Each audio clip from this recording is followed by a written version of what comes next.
আপনি তো THRC THR Tripura human rights organisation আচ্ছা করেছিলেন এবং সরকারিভাবে আলাদা একটা আছে।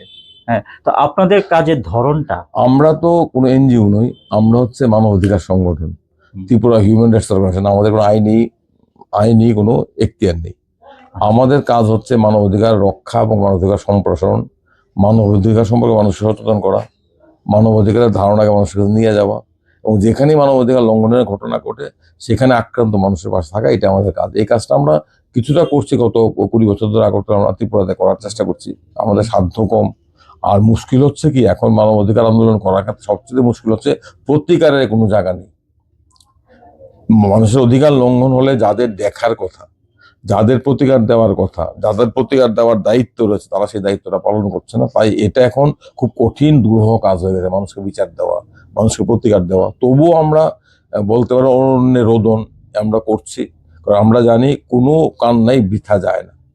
আমরা চাই প্রত্যেকটা মানবাধিকারের লঙ্ঘনের ঘটনা নথিভুক্ত থাকুক, যাতে আগামীকালের জন্য, যাতে ভবিষ্যৎ তাদের বিচার করতে পারে, আগামীকাল যাতে জানতে পারে ত্রিপুরাতে, ভারতবর্ষে ওই সময় কি হয়েছিল। এই আমরা অনেক ক্ষেত্রে আমরা বাসে থাকছি, মাধুরীর বাসে আমরা যে মানব কর্মী হিসেবে রয়েছে, আইনজীবী হিসেবে পেশার জন্য নয়। আমরা সৈকতের বাসে আছি, হিউম্যান রাইটস অ্যাক্টিভিস্ট, এটা আমাদের দায়িত্ব। অনেকের বাসে আমরা আছি, চেষ্টা করছি, যদিও বিরাট কিছু না, কিন্তু কিছু না করার চেয়ে কিছু করা ভালো, সেটা আমরা বলতে পারি, এটা করছি। অবশ্যই একার পক্ষে তো সেটা সম্ভব না।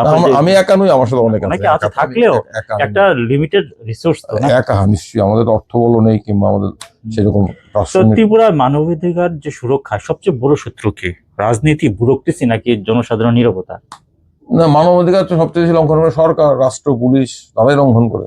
যদি মানবাধিকার শত্রু বলুন, যাদের মানবাধিকার রক্ষা করার কথা তারাই মানবাধিকারের বড় শত্রু। সরকারের দায়িত্ব মানবাধিকার রক্ষা করা, পুলিশের দায়িত্ব মানবাধিকার রক্ষা করা, আইনের শাসন রক্ষা করা, আইনের প্রতিপালন করা, দুষ্টের দমন আইনি পথে, শিষ্টের পালন আইনি পথে, কোনোটাই হয় না। তো মানবাধিকার শত্রু তারাই, সরকার, পুলিশ, প্রশাসন, রাষ্ট্র ব্যবস্থা, তারাই প্রতি মুহূর্তে সাধারণ মানুষের অধিকার লঙ্ঘন করে। একটা কথা বললাম, শস্যের মধ্যে ভূত। যদিও আমি ভূতে বিশ্বাস করি না, আপনিও করেন না, এটা চলতি কথা, শস্যের মধ্যে ভূত।